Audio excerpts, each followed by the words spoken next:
muraho nanone mwebwe mwakoze subscribe kuri channel Yabasirimu, tubahaye ikaze kandi tubasabira umugisha uva ku Mana kubw'igikorwa cyiza mwakoze cyo gukanda subscribe mugahitamo kwibera mu muryango mugari wa channel Yabasirimu. Mu gihe wakoze subscribe nta kabuza rwose, nta gushidikanya uri umusirimu, uzajya ugendana n'igihe kibigezweho nk'uko bisanzwe. Kuri uyu munsi rero tugiye kubaganirira urutonde rw'abaganga 10 bakomeye mu gihugu cy'u Rwanda, ndetse bivuze ko bafite n'agatubutse kurusha abandi. Ku mwanya wa mbere turahasanga Dr. Claire Karekezi. Uyu Dr. Claire Karekezi ni neurochirurgienne wa mbere w'umugore mu Rwanda. Yabaye umugore wa mbere mu Rwanda w'inzobere mu buvuzi bw'ubwonko, aricyo twita neurochirurgie. Yakoze amahugurwa mu bihugu bigiye bitandukanye birimo Canada ndetse na Maroc. Yashinze ishami rya neurochirurgie mu bitaro bya gisirikare Rwanda Military Hospital ahazwi i Kanombe. Ku mwanya wa kabiri turahasanga Professor Leo Mutesa, inzobere mu bugenge bw'abantu, icyo twita genetic human. Ni umuyobozi w'ikigo cy'ubushakashatsi ku bugenge bw'abantu muri kaminuza y'u Rwanda. Yagize uruhare mu gushinga ikigo cy'igihugu cy'ubuvuzi bwa genetike, ari nacyo cyonyine muri Afurika y'Uburasirazuba. Uyu Professor Leo Mutesa kandi yahawe igihembo cy'ubuzima bwose mu bugenge bw'abantu na Hugo mu 2024. Ku mwanya wa gatatu turasanga Dr. Agnes Binagwaho, pediatri, ni umuyobozi mu rwego rw'ubuzima. Yabaye minisitiri w'ubuzima w'u Rwanda kuva mu 2011 kugeza mu 2016. Murumva ko yamaze ku buyobozi imyaka 5. N'umwe mu bashinze University of Global Health Equity UGHE, kandi yagibereye umuyobozi mukuru. Yahawe igihembo mpuzamahanga birimo L'Oréal UNESCO for Women in Science mu 2022. Ku mwanya wa kane turahasanga Dr.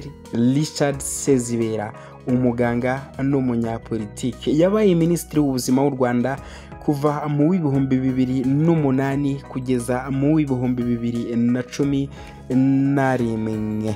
Dr. Richard Sezibera rero yabaye umunyamabanga mukuru wa EAC kuva mu 2011 kugeza mu 2016. Yagize uruhare kandi mu guteza imbere ubuvuzi binyuze mu mishinga mpuzamahanga. Ku mwanya wa gatanu turahasanga Dr. Odette Nyiramirimo, umuganga n'umunyapolitike. Yabaye minisitiri w'ubuzima wungirije ushinzwe imibereho myiza kuva mu 2000 kugeza mu 2003. Yashinze ivuriro ryigenga ryitwa Lebo Samaritan rifasha abagore ndetse n'abana, kandi yabaye n'umusenateri mu nteko ishinga amategeko y'u Rwanda. Ku mwanya wa gatandatu turahasanga Dr. Lise Mumporeze, inzobere mu buvuzi bw'imbere mu gihugu ndetse n'ubutabazi. Ni umuyobozi w'ishami ry'ubuvuzi bw'ingaruka n'ubutabazi mu bitaro bya King Faisal. Ni umwarimu muri kaminuza y'u Rwanda mu ishami ry'ubuvuzi.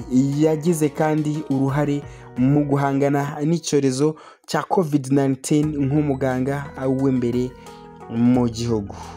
Uyu ni umudamu rwose, Dr. Lise Mumporeze, inzobere mu buvuzi bw'imbere mu gihugu ndetse n'ubutabazi. Wari ku mwanya wa gatandatu. Ku mwanya wa karindwi turahasanga Dr. Jean Baptiste Mazahati, inzobere mu buvuzi rusange n'ubuyobozi.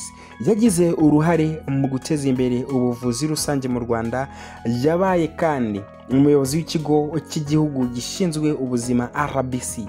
Yagize uruhare mu mishinga y'ubuvuzi bw'ibanze n'iterambere ry'ubuvuzi mu gihugu.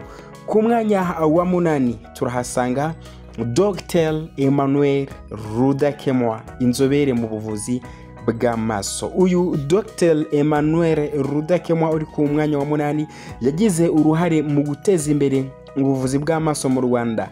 Yabaye kandi umuyobozi w'ishami ry'amaso mu bitaro bya kaminuza bya Kigali CHUK.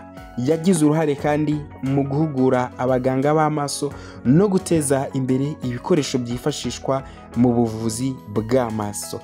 Ku mwanya wa 7 wa 9 tutabatindiye turahasanga Dr. Emmanuel Nkurunziza, inzobere mu buvuzi bw'amenyo. Yagize uruhare mu guteza imbere ubuvuzi bw'amenyo mu Rwanda, ndetse yabaye umuyobozi w'ishami ry'amenyo mu bitaro bya kaminuza bya Kigali CHUK.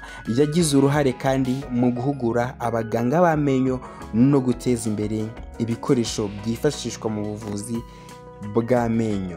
Ku mwanya wa 10 ari nawo umwanya wa nyuma, kuko twabateguriye abaganga 10 bakomeye mu by'ubushobozi ndetse no kugafaranga kuruta abandi mu gihugu cy'u Rwanda. Ku mwanya wa 10 rero turahasanga Dr. Emmanuel Gatel, inzobere mu buvuzi bw'imbere mu gihugu. Yagize uruhare mu guteza imbere ubuvuzi bw'imbere mu gihugu mu Rwanda. Yabaye umuyobozi w'ishami ry'imbere mu gihugu mu bitaro bya kaminuza bya Kigali CHUK.